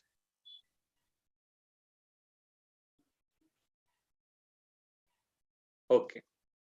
So here the Spss output is for this KMO and Bartlett's test. So it is showing 0.69 as KMO and Bartlett as 0.000. So the degree of common variance among the 11 variables, suppose this output is for 11 variables, is mediocre, bordering on middling. If a factor analysis is conducted, the factors extracted will account for fair amount of variance, but not a substantial one. Right? You will get a fair amount of variance, around 65% of the variance you can get. Then extracting an initial solution. So SPSS is offering us so many methods to get the initial solution. But by default method is principal component method, and majority of the researchers are following this method. So this method, principal component method, is method of extracting an initial solution in the factor analysis. So for factor extraction, there are two rules. Rule number 1 is eigenvalues and rule number 2 is script plot. So let us understand these two rules, script plot as well as eigenvalues, one by one. The question will be answered by these two rules. The question is, how many factors should I extract? So this answer of this question will be given by these two methods. Method number 1, eigenvalue rule. Method number 2 is script plot rule. So eigenvalue rule we are discussing. So in a principal component method, because you have selected this method as a extracting the initial solution. So in a principal component method, what it does actually, it is in the initial solution, each variable is standardized to have a mean of 0 and a standard deviation of plus or minus 1. So either the maximum standard deviation, the range will be from -1 to +1 for a standard deviation. And if you calculate the mean of this variable, then you will have a zero mean. So the solution will be given like this. It will have a mean of 0 and standard deviation of either in a range of -1 to +1. So if standard deviation will be in a range of -1 to +1, then the variance of each variable will be 1. Right? If the standard deviation is 1, then definitely the variance will also be 1. So a useful factor must account for more than one unit of variance. Why? Because the factor is something more than a variable. When we combine certain variables, then it will be represented as factor. So if we want to consider certain thing as a factor, then it must account something more than a variable. If it is explaining a similar kind of the explanation as of the variable, then it ideally it should not be considered as factor. So the factor must be something more than a variable. So that is the reason we have given a rule of eigenvalue greater than 1. So eigenvalue, you can consider it as a variance. So if a factor's variance will be greater than 1, then only it should be considered as a factor. Otherwise, it is nothing more than the variable. So how can we consider it as a factor? So factor must explain more than one variance, because each variable is already explaining one variance. So the factor should account something more than the variable. So whenever we will have greater than one of the variance or eigenvalue, we will have a cutoff. Less than one, we will not consider.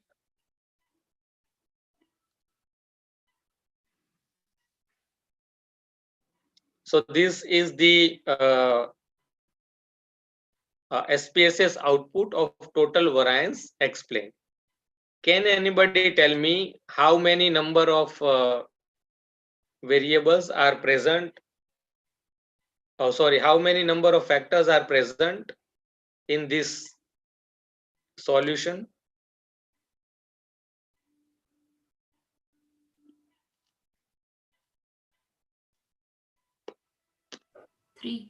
Three factors. 3 factors are present. For the first factor, the eigenvalue is 3.69. For the second factor, it is 2.48. For the third factor, it is 1.23. For the fourth one, it is 0.95. So we will have a cutoff at greater than 1. So we will consider 3 factors. Can anybody tell me which factor is most important factor?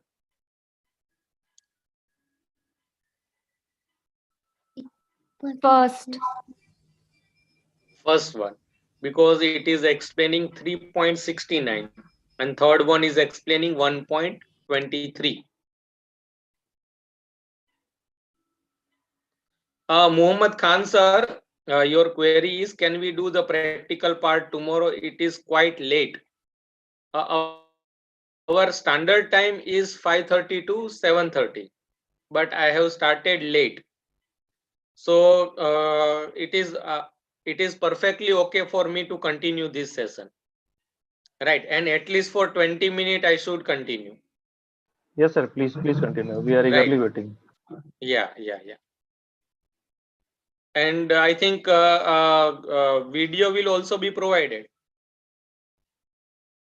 Right. I am not aware exactly, but yes, sir. We are providing videos, sir. No problem. Yes. So if anybody is having any time constraint, then they can leave and then at their own pace they can see the video. Right. Okay. So now moving further, the first factor is explaining 3.69 of eigenvalue. So how these percentages are calculated, let us see. So this 3.69 divided by number of variable. So in this case, there are 11 components. So component is equal to variable, that you need to understand. So here this solution is for 11 variable. So there are 11 numbers are present. So 3.69 divided by 11 and multiplied by 100. So what answer you will get? You will get 33.61%. So this is how you can get 33.61. Similarly, for the second factor, the 2.48. So 2.48 divided by 11 and multiplied by 100. So you will get 22.58.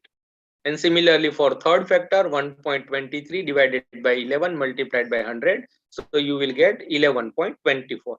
And cumulative sum you will get then 33.61 plus 22.58. So 56.19. If you add third factor, then it will be 67.43.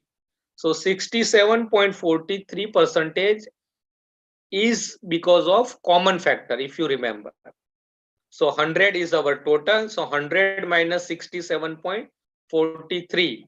So roughly you can say that 32.5% or 57% will be our unique one, and 67.43 will be for common factor. I hope it is clear. This table is clear. How these percentages are calculated. Yes, sir. There is a query. Sometimes Stata and SPSS gives the different result. Why this is so? Because the software has given certain calculations, and maybe because of the point variations, some software may be considering full points variation. Some softwares are considering 2 points variations. So because of these variations, some minor variations can be present. If you apply another method instead of the principal component analysis, if you apply another method, then the solution will be different, right? So depending upon which software also you are applying, some minor variations can be observed. But all softwares are very much popular, and you can report whatever results you are getting. The next question is, how much minimum variance should explain ideally? Ideally, it should explain minimum we can take as 50%. Because if they are explaining 50% and 50% is unique and error, then it is acceptable. So ideally, we should at least 50% variance. There should be a cutoff.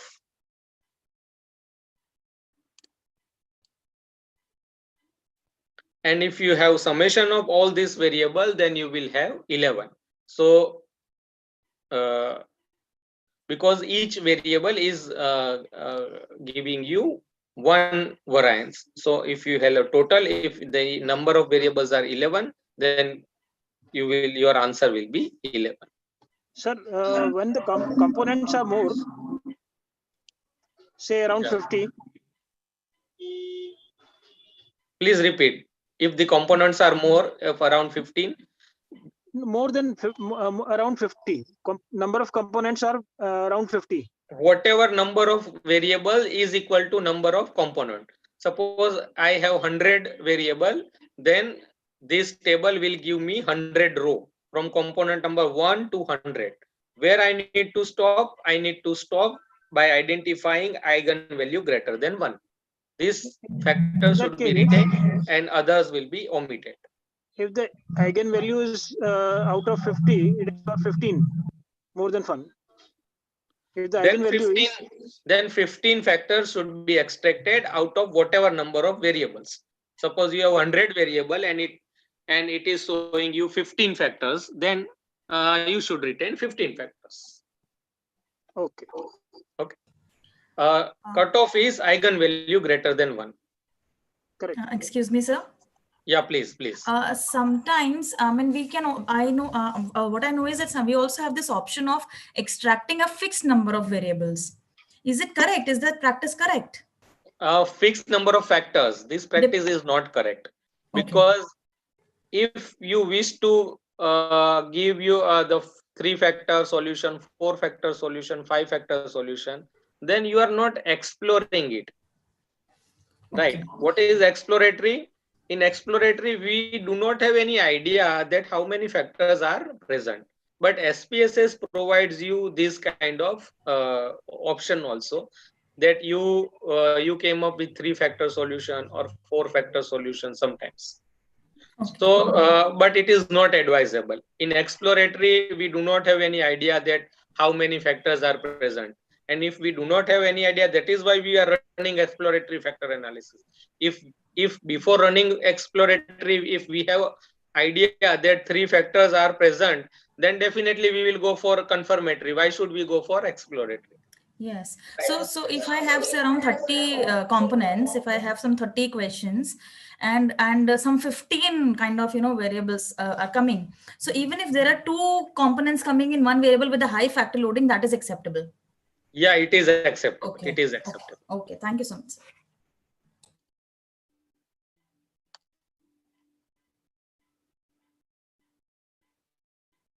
Now the second rule is scree plot rule. So scree plot rule will also give you answer that how many number of factors can be extracted. So just it is in x-axis it is factor number, and in y-axis it is eigenvalue. So in x-axis number of factors are there, and y-axis the eigenvalue. Now you just observe the this line. From this 4, you can observe there is a straight line from this point, and from this point there is a slight deviation in this line. So you need to identify that where the first deviation occurs in the straight line. Wherever the first deviation occurs, you can just have that number of factors. So if this is my scree plot and this is the relationship, then this one is the straight line, and then at least 3. So I should extract 3 factors. Is it clear, everybody? So this is the 3-factor solution this scree plot is suggesting. Okay. So in this way you can interpret the scree plot rule. But sometimes what will happen, that eigenvalue greater than 1 will tell you that 4 factors can be extracted, and scree plot will tell you that 3 factors can be extracted. Sometimes they both will not agree with each other. So it is purely, it will be your judgment. Then you need to take your judgment. How you can take your judgment? You just observe the factor loading matrix. Once we will run the analysis, at that time we will also see the factor loading matrix. In factor loading matrix, just observe the pattern of relationship. How many variables are representing your first factor? Suppose for a last one, if you are having only one variable that is representing the last factor, then you can neglect that factor and you can follow the scree plot rule. So depending upon the type of rotated component matrix and the total variance explained, you can have your own judgment whether you need to follow the scree plot or whether you need to follow the eigenvalue greater than 1 rule. Okay. If both have same result, then it is perfectly okay. But if they do not agree, then it will be your judgment. Excuse me, sir. Yeah, please. Sir, you just described the word the rotated component matrix. Is it different from the normal component matrix, which will Yes, be? it is different. It is different. Just we are discussing this rotated component matrix. Okay. What is this? Yeah. What can be done if the factor pattern is not clear? So sometimes what happens that one or more variables may load about the same on more than one factor, making the interpretation some of the ambiguous. So say for example, this one. Here what you can say that V1 and V2, if you find the distance between V1 and V2, then from factor number 1 also it is almost similar, and factor number 2 also it is almost similar. Now somebody was asking me that how can we calculate factor loading? a correlation between a factor and a variable. Do you remember regression analysis? In the first day you have just conducted regression analysis. Can anybody tell me what is x-axis in regression analysis and y-axis in regression analysis? X is independent variable and Y is dependent variable. And what are the dotted points?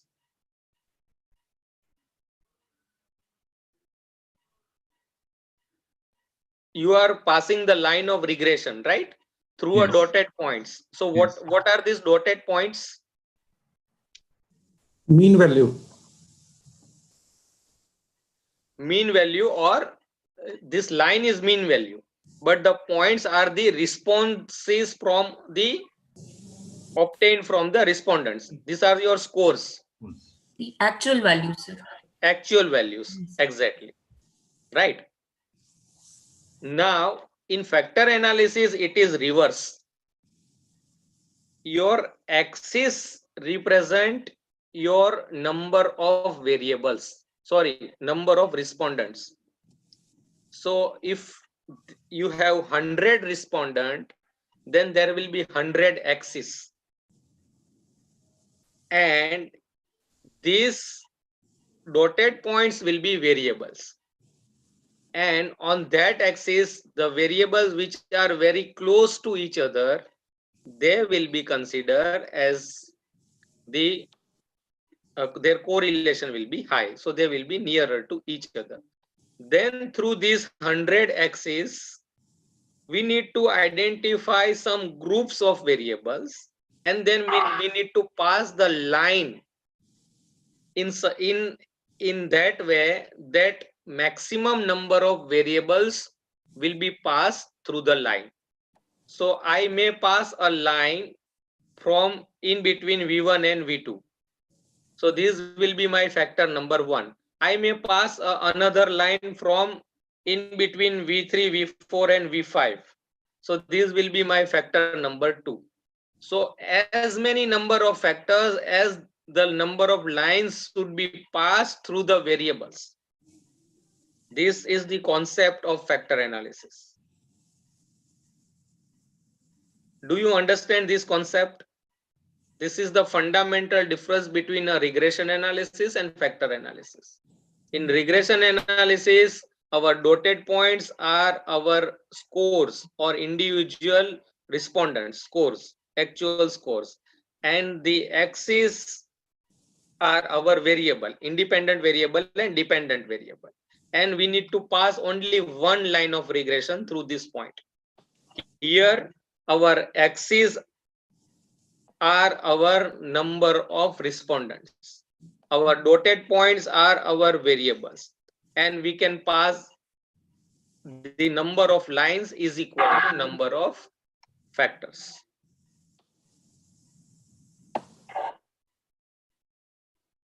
Is it clear? Yes, sir. So, right. So the distance will tell us the correlation. If the distance is far from the axis, you will have a poor degree of correlation. If the distance is very nearer to the axis, you will have a high degree of correlation. Now, here we have a confusion that whether V1 and V2 should be considered as a part of factor number 1 or as a part of factor number 2, because almost similar kind of distance is observed. So what I can do, I can rotate the axis. So I have rotated the axis in such a way that the distance between the two axes will be 90 degrees apart. So here the distance between these two axes, again it is 90 degrees apart. Previously also it was 90 degrees apart. At present also it is 90 degrees apart, but I have rotated in this way. Now clearly I can say that V1 and V2 will be part of factor number 2, and V3, V4 and V5 will be part of factor number 1. Is it clear? Why do we require rotation? Yes, sir. if the factor pattern is not clear, then we need to give rotation. Rotation is not compulsory, but in SPSS we will give a tick mark to rotated also and unrotated also, and then we will compare which one is better. Majority of the time, rotated component matrix will be always better. Sir, one question, sir. How this rotation is determined? I mean, is there any criterion on the basis of which it is rotated? Yes. There are in rotation also there are two criteria. Whether you would like to go for a 90-degree distance between two axes, or you would not like to go for a 90-degree distance. So if these two axes are geometrically 90-degree apart, then this rotation is known as orthogonal rotation. And if these axes are not 90-degree apart, then you will have oblique rotation. So there are two types of rotation: orthogonal rotation and oblique rotation. But 99% of the times, researchers prefer orthogonal rotation. And within the orthogonal rotation also, you will have these many options available: varimax rotation, quantimax rotation, and equimax rotation. But again, within the orthogonal rotation, researchers prefer varimax rotation. Now your question, please.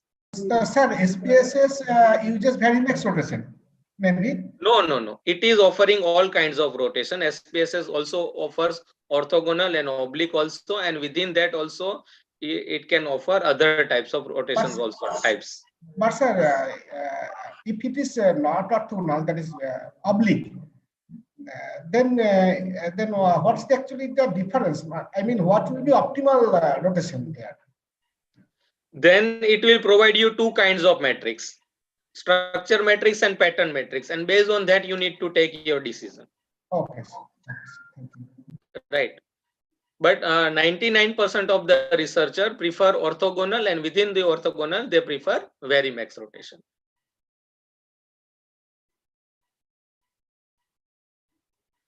So this is my orthogonal rotation, this is my oblique rotation.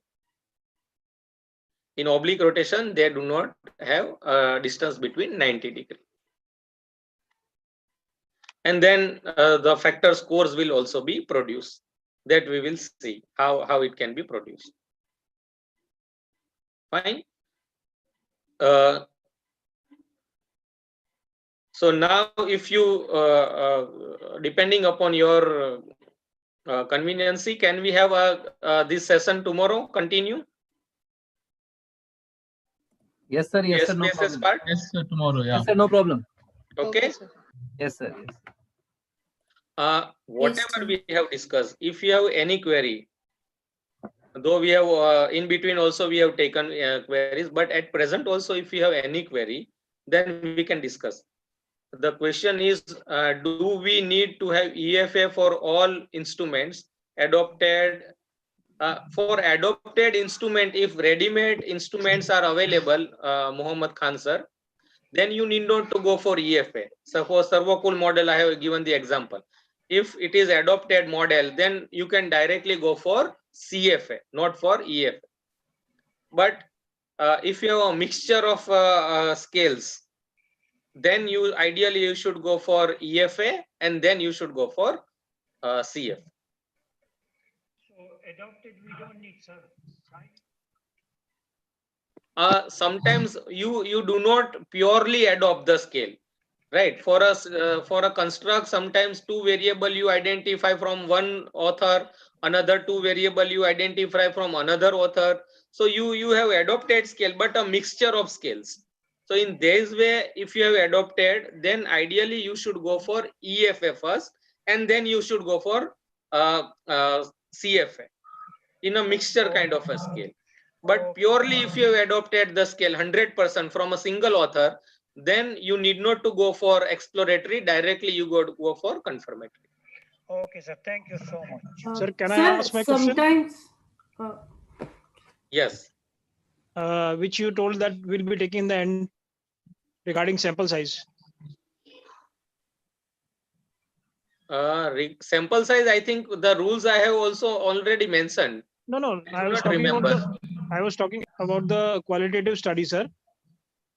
At the end means once we will run our analysis SPSS part, at that time we will consider your example, because you got a problem in your this solution. Your KMO value is low. That is what I understand. KMO value is more than 0.75. 0.75. Okay. So that is why. And what is even if and how many factors are extracted? The factors were extracted 12. And how many variables are present? 44. 44. And what is the percentage explained? Put together is around 60%. Then it is perfectly okay. Just report that one. No, sir. The problem is that they are insisting on the formula that I should give. I said when the KMO value is more than 0.75, that explained that the sample size is adequate. The sample size formula. Yeah. They said that please mention the sample size. I said it's a qualitative study. It's basically it's a medical study. What was the sample size? 500. 500. Yeah.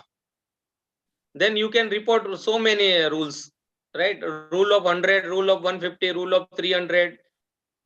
Even that is why I want to know. Right, multiplied by 5.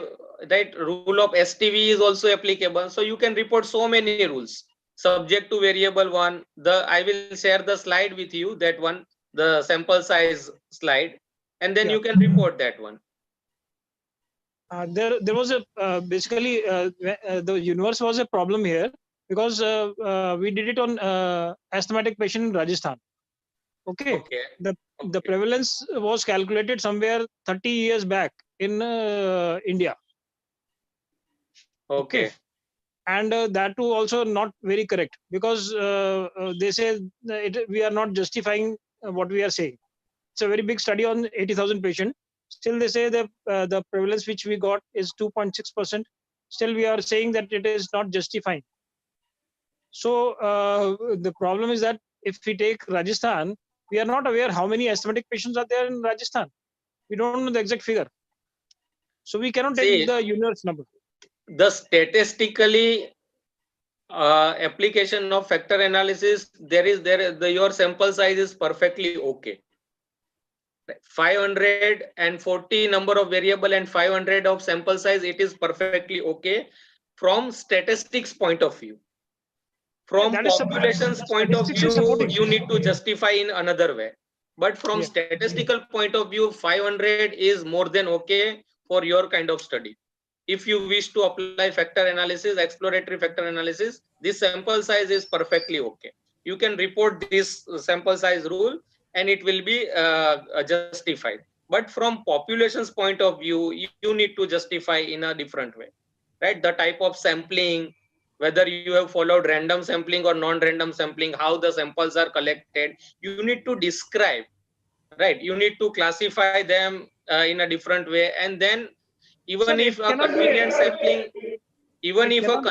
sampling, is taken, then also you should describe why you go for convenient sampling, right? Because other methods were not possible, so you went for convenient sampling, but you need to describe it. My case is very sorry simple. to interrupt, sir. Sir, but in this case, can't we consider the formula for indefinite or infinite population? In case of infinite population, we have a different formula for sample size calculation.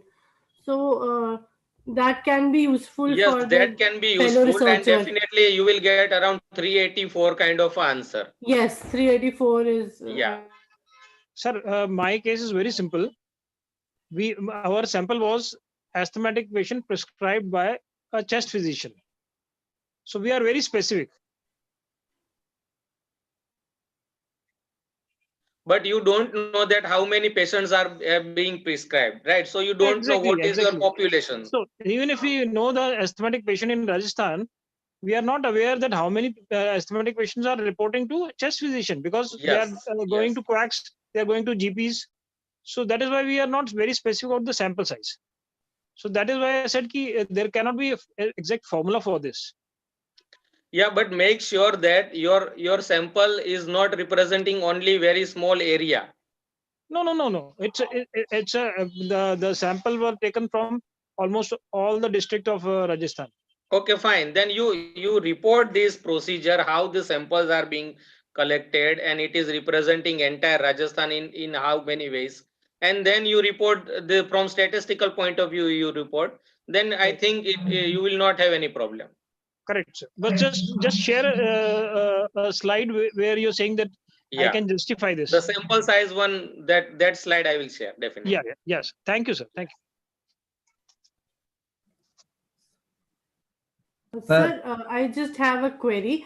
So Yes. you said that if we have a mixture of adapted scales, then we should go for EFA. But sometimes it is argued that even if I have adapted different scales, every one of them has been gone through EFA. So I need not apply EFA and I can directly go for CFA.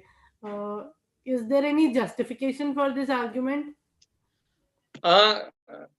Because in their what they have done in EFA is their own study, and say for example, for a single construct, if 3 authors have given their contribution from different sources, if you have adopted, then we don't know exactly that whether this variable will again load on that one or not. If from a single source, if you have then definitely you can say that this is the kind of the 100% representation. But again, if a mixture of a scale is there, then first of all you need to justify that why only these variables have been picked up and why certain variables have been omitted. That kind of justification also you need to give. Right. Thank you, sir. And I always prefer that if it is not 100% kind of a thing, then ideally you should go for EFA. So EFA will clear certain poor loadings. Right, sir. Right. Okay, sir. Thank you, sir. Which instrument do you recommend, sir? Is it adopted or adapted? You are not clearly audible, sir. Sir, which instrument do you recommend? Do we need to have adopted, or you need to have our own new instrument? If adopted is available, go for adopted, because on instrument development is again a PhD. People are doing PhD in developing an instrument, right? So if it is present, adopted instrument, if instrument is readily available, then just adopt that and report that one. Okay, sir. Thank you.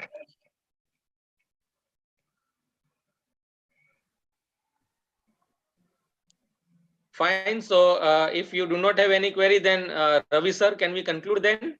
Yes, sir. Yes, sir. We can continue tomorrow, sir. Okay. Okay. So Actually, tomorrow we will finish exploratory. And I will definitely will start the session at 5:30. Okay. And then we'll again discuss cluster analysis. Yes, sir. So, thank you so much, sir. Thank you so much, Hitesh, sir, for the wonderful session. And tomorrow we have confirmatory analysis by Hitesh, sir, itself. Sir, exploratory and cluster analysis. Yeah, okay. Exploratory and cluster analysis. Okay. Sir, exploratory, the remaining portion I will finish, today's portion. Maybe it will require half an hour, and then we will start cluster analysis. Cluster analysis tomorrow. Okay. Yeah. Sir. And tomorrow I will also share the MOS software, because for confirmatory analysis we will require MOS. So participants, do you have MOS or you will require from me? Sir, we don't have. Sir, you just you just send me the link or to download. Yeah, I will share the link to Ravi sir, and Ravi sir will send you to all of you. And if any query with respect to installation and all these things are there, then we'll discuss tomorrow. Number, sir. I will send your number to them. Okay. Okay. Thank you, sir. Fine. And thank you. Share the today's video as soon as possible. Thank you once again, Hitesh, sir. It was really a wonderful session. Thank you, sir.